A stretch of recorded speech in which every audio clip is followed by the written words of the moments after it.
আয়োজনটা মূলত আমাদের শিক্ষার্থীদের ওদের কাছে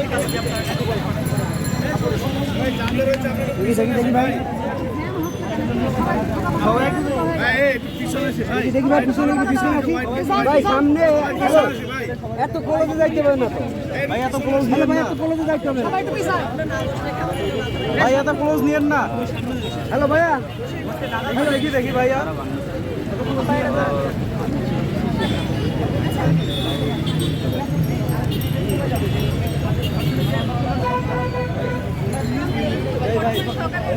বের হলে ঠিক মতো সন্ধ্যায় বাড়ি ফিরবো কিনা, হলে ফিরবো কিনা, তার কোনো নিশ্চয়তা নেই। আমরা যখন বের হচ্ছি তখন একটা অনিশ্চয়তা নিয়ে বের হচ্ছে, আমাদের কি হবে আমরা জানি না। প্রতি রিফ্রেশ এখন রিফ্রেশে দেওয়া লাগছে, আর নিউজে ঢুকলে একটা রেটের খবর, তার বিরুদ্ধে কোনো পদক্ষেপ আমরা দেখতে পাচ্ছি না, যে এটা বন্ধ করা হচ্ছে না। আমরা নিরাপত্তা চাচ্ছি, আমরা নারীরা নিরাপত্তা চাই, আমরা শিক্ষা প্রতিষ্ঠান নিরাপত্তা চাই, আমরা কর্মচারী নিরাপত্তা চাই, আমরা রাস্তাঘাট নিরাপত্তা চাই। নিরাপত্তার জন্য আজকে শিক্ষার্থীরা আমাদের শিক্ষকদের সাথে এখানে এসে দাঁড়িয়েছি, এবং আমরা চাই এটা যেন নিশ্চিত করা হয়, এবং সেই নিশ্চয়তা যেন খুব দৃশ্যমান হয়, দ্রুত সময়ের মধ্যে হয়।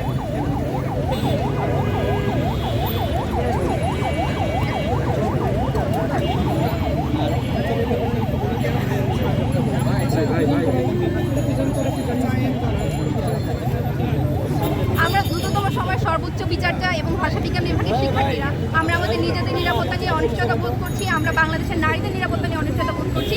এই জন্য আজকে আমরা আমাদের শিক্ষকদের সাথে এখানে এসে দাঁড়িয়েছি, যাতে দ্রুততম সময় বিচার নিশ্চিত করা হয় এবং আমরা আমাদের নিরাপত্তা পাই। এটাই আমাদের বলার ছিল, এটাই আজকে কারণ।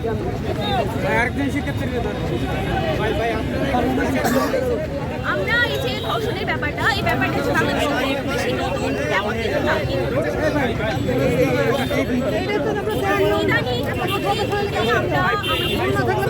আমাদের সামাজিক যোগাযোগ মাধ্যমে প্রবেশ করে আমরা প্রতিনিয়ত প্রত্যেকটা দিন এমন একটা নিউজের শিকার হচ্ছি, এমন নিউজ আমরা পাচ্ছি আমাদের দৈনন্দিন জীবনে। আমাদের যে পথ চলা, আমরা যে প্রতিদিন বের হচ্ছি, আমি নিজে সকালবেলা বের হই এবং রাত 10টায় বাসি।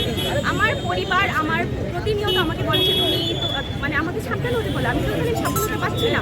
ইভেন আমার ক্যাম্পাসে পর্যন্ত আমি একটা যে ক্যাম্পাসে আমি স্বাধীনভাবে যে চলবো, সেই ব্যাপারটা পর্যন্ত এখন বাধার সম্মুখীন হচ্ছে। আমরা গত কিছুদিন আগে একটা ঘটনার সম্মুখীন হয়েছি।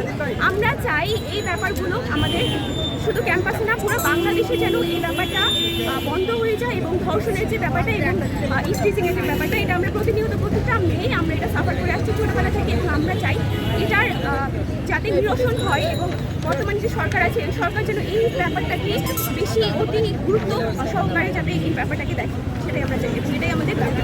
এবং আরেকটা ব্যাপার আমি অ্যাড করতে চাই, পোশাকের ব্যাপারটা দেখি। আমি যেরকম অনিরাপদ বোধ করছি, আমার হিজাব পরা বান্ধবী অনিরাপদ বোধ করছে, এবং হিজাব ছাড়া যে বান্ধবী কেউ অনিরাপদ বোধ করছে।